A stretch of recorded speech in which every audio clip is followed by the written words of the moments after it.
الله الرحمن الرحيم.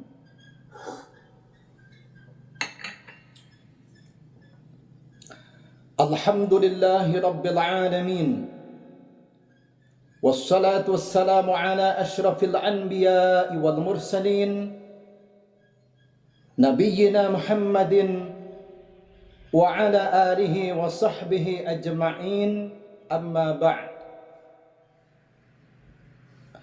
قال رسول الله صلى الله عليه وسلم: قد جاءكم رمضان شهر مبارك افترض الله عليكم صيامه تفتح فيه أبواب الجنة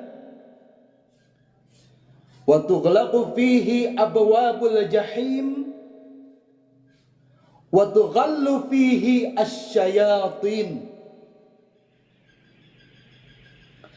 فيه ليلة خير من 1000 شهر، من حرم خيرها فقد حرم. رواه أحمد. وقال الله تعالى في القرآن الكريم وهو أصدق القائلين: أعوذ بالله السميع العليم من الشيطان الرجيم،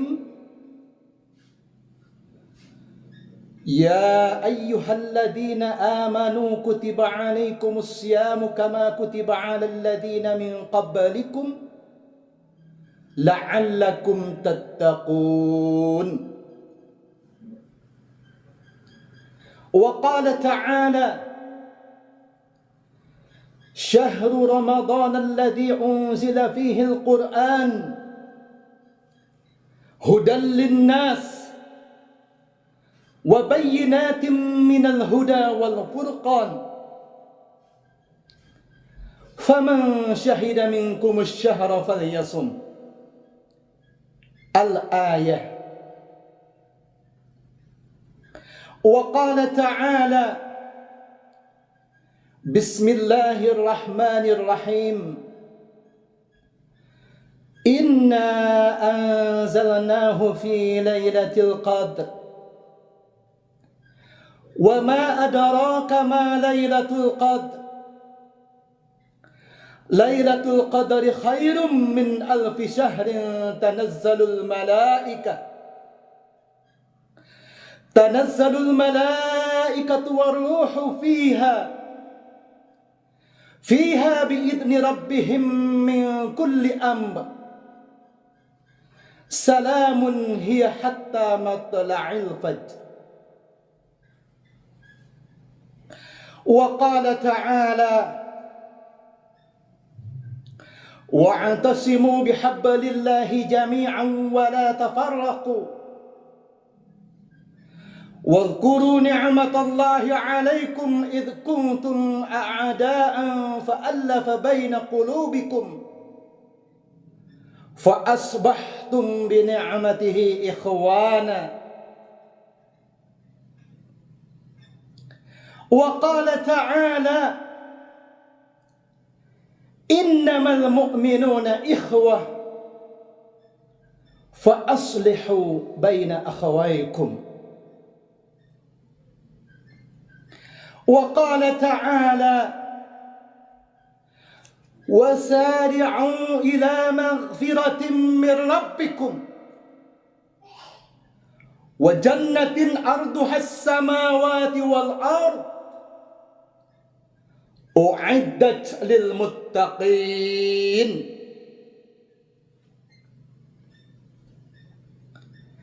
Saudara-saudara kaum muslimin, ikhwatu iman dimanapun Anda berada,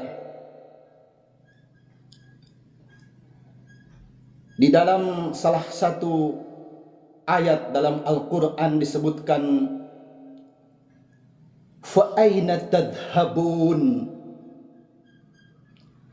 hendak kemana kalian pergi? Jadi sebenarnya hidup kita di dunia ini, kita ini sebagai manusia hanya sebagai perantau saja. Hidup kita di dunia hanya sementara. Dan sekian lama selama setahun, yang dalam setahun itu terdapat 12 bulan, maka di sepanjang perjalanan itu sebenarnya tujuan kita ini hendak kemana? Kita ini mau pada kemana?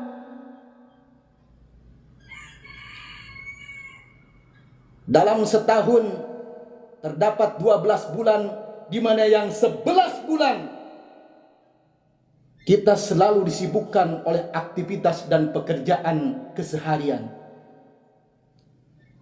Dan pekerjaan keseharian itu tentu saja lebih banyak untuk urusan dunianya ketimbang akhiratnya. Oleh sebab itu, bulan puasa, bulan Ramadan yang hanya beberapa hari lagi akan datang kepada kita sebagai tamu yang sangat agung, akan datang kepada kita sebagai tamu yang sangat mulia dan terhormat. Maka apa yang telah kita sudah persiapkan? Mungkin selama kita 11 bulan itu kita disibukkan oleh berbagai aktivitas keseharian, mencari duniawi, mencari nafkah untuk anak, istri, dan keluarga. Maka tiba saatnya untuk rehat sebentar, untuk bed rest, untuk istirahat, dan untuk melakukan suatu persiapan di mana kita akan melanjutkan perjalanan kembali. Ibarat kita di suatu perjalanan, di tengah terik matahari, haus, dahaga, dan lapar selalu menghampiri kita. Rasa capek, lelah sangat luar biasa sekali. Maka kita menemukan suatu pohon yang sangat besar, tinggi, rindang, namun sejuk udaranya. Itulah kalau diibaratkan selama setahun 12 bulan itu ada 1 bulan, yaitu bulan Ramadan. Maka kita berteduh di situ. Jangan terus menerus kita ini mengurusi masalah keduniaan. Kita perlu kembali kepada Allah Subhanahu wa Ta'ala secara totalitas. 1 bulan kita istirahat, fokus, konsentrasi hanya untuk Allah Subhanahu wa Ta'ala.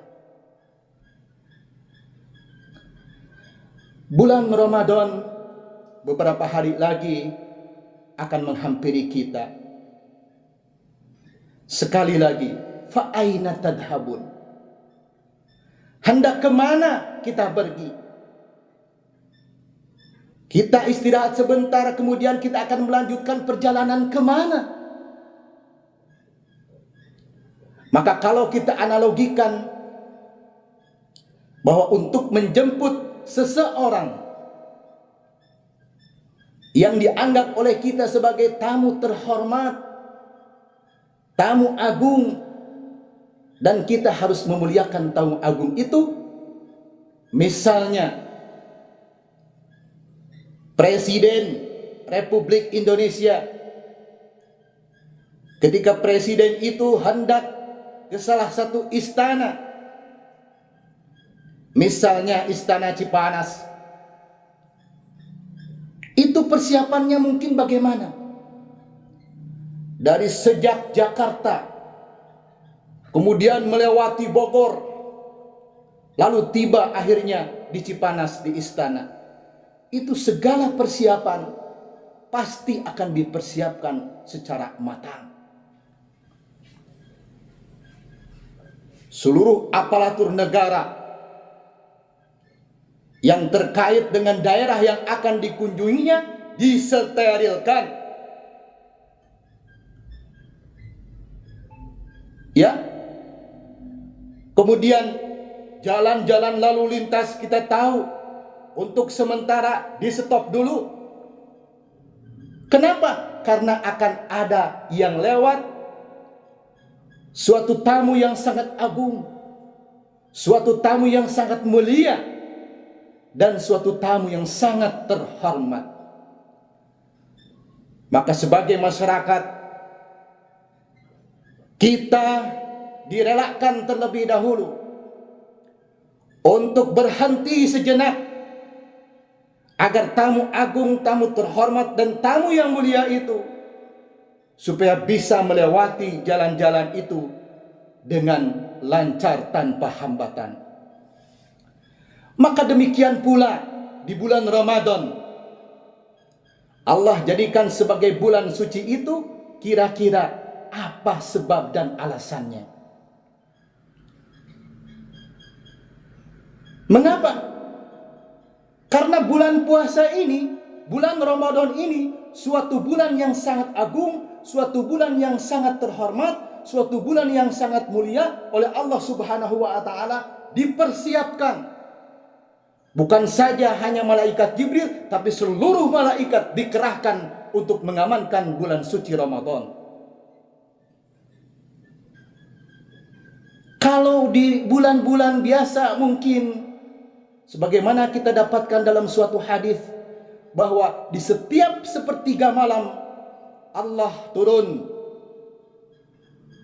ke langit dunia untuk memberikan rahmatnya, terutama kepada kaum muslimin, kaum mukminin yang sedang menjalankan salat tahajud.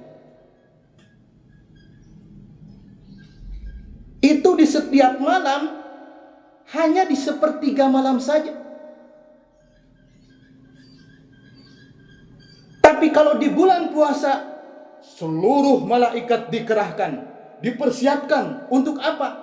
Untuk supaya acara, tata cara, upacara, dan segalanya itu bisa lancar sebagaimana mestinya. Itu sebabnya segala gangguan, kalau tadi itu umpamanya lalu lintas di stop dulu, maka di bulan puasa ini Allah menyetop dulu aktivitas lalu lintas syayatin, setan. Wa tughallu fihi asyayatin.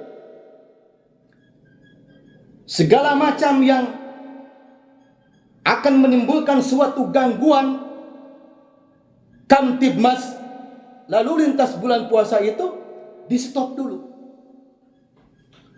Tapi sebaliknya daripada itu, tuftahu abwabul jannah, dibukakan segala pintu-pintu menuju ke surga, segala pintu-pintu menuju kebaikan, segala pintu-pintu menuju keberkahan dibukakan semua. Dan sebaliknya, wa tughlaqu fihi abwabul jahim, ditutup segala akses yang berpotensi kepada kemaksiatan, yang berpotensi kepada keburukan. Maka saya heran ketika menjelang memasuki bulan puasa ini, kalau Rasulullah Shallallahu Alaihi Wasallam mempersiapkannya dengan banyak beribadah, dengan banyak berdoa, dengan banyak berpuasa, kok tiba-tiba ada suatu kabar di mana salah satu ustadz yang boleh saya sebutkan namanya, Ustadz Khalid Basalamah, ketika akan menggelar suatu ceramah di Masjid Al-Jabar Bandung, tiba-tiba ada yang menolaknya, tiba-tiba ada yang melarangnya. Padahal beliau ini siapa? Kenapa takut kepada Khalid Basalamah?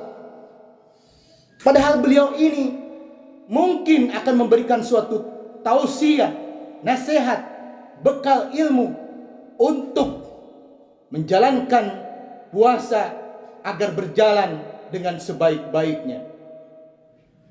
Mengapa dilarang? Heran saya. Tolong coba kita mengaca bagaimana Rasulullah Shallallahu Alaihi Wasallam menjadikan bulan Ramadan itu sebagai bulan yang sangat suci. Dipersiapkan 1 bulan penuh dalam bulan Sya'ban untuk menghadapi, menyambut bulan suci Ramadan itu dengan banyak beribadah. Tapi coba kita mengaca diri. Dan kita ini siapa? Yang dibenci siapa? Yang dimusuhi siapa? Bukankah dalam Al-Quran Allah berfirman, innamal mu'minuna ikhwah. Bukankah kita ini adalah orang-orang mukmin yang bersaudara? Fa aslihu baina akhawaykum. Untuk itu, cobalah damaikan terutama mereka yang sedang berselisih. Itu sebabnya saya heran di sini, dan saya sekaligus di sini ingin mengetuk. 1, kemana fungsi pemerintahan?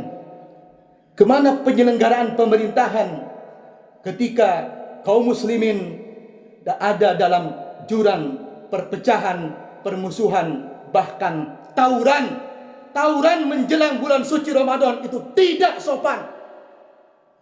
Seharusnya negara ada dan hadir. Kemudian MUI, kemana MUI kok diam saja? Padahal MUI lah sebenarnya yang lebih berhak memiliki otoritas untuk mengamalkan innamal mu'minuna ikhwah wa aslihu baina akhawaykum. MUI harus menjadi wasit, terutama bagi umatnya yang sedang berselisih, dan terutama lagi menjelang masuknya bulan suci Ramadan. Kenapa harus diwarnai dengan kericuhan? Kenapa harus diwarnai dengan perpecahan, kebencian, permusuhan, arogansi dan tawuran? Seharusnya MUI lebih respon, lebih agresif. Kemudian ormas-ormas Islam katanya bela ulama. Ulama yang mana yang kalian bela itu sebenarnya? Ulama yang mana? Mana suaranya? Bela ulama, bela ulama. Apakah Ustaz Khalid Basalamah itu bukan ulama? Hati-hati. Siapa tahu, karena siapa tahu Ustaz Khalid Basalamah itu bagian daripada wali Allah.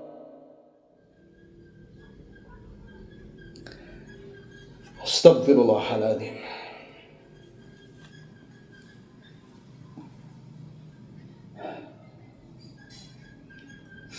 Bulan suci Ramadan disebut sebagai bulan suci.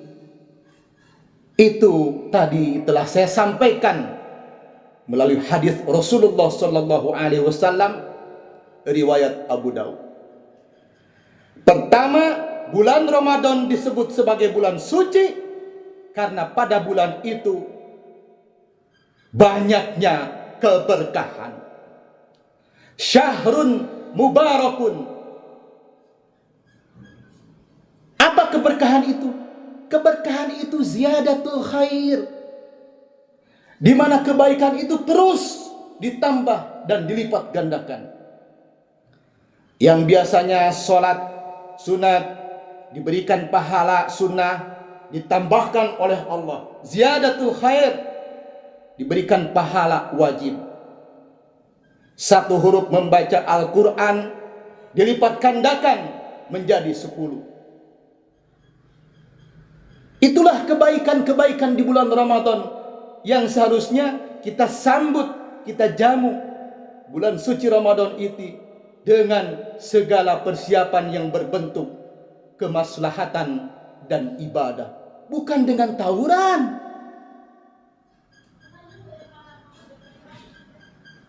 Itu sebabnya, karena bulan suci Ramadan ini adalah bulan yang penuh berkah, maka disitulah Allah menurunkan Ar-Rahmah, kasih sayang. Coba bayangin, sudah sampai mana persiapan kita untuk saling mengasihi, menyintai dan menyayangi sesama manusia, bukan hanya dengan sesama muslim. Kemudian Allah juga menurunkan Al-Maghfirah, ampunan yang seluas-luasnya, terutama kepada kaum muslimin, agar di bulan puasa ini khusyuk dalam melaksanakan ibadah dan mengaca diri, introspeksi diri terhadap 11 bulan yang lalu. Barangkali kita banyak melakukan suatu kesalahan, khilaf, baik itu dosa-dosa kecil, apalagi dosa-dosa besar.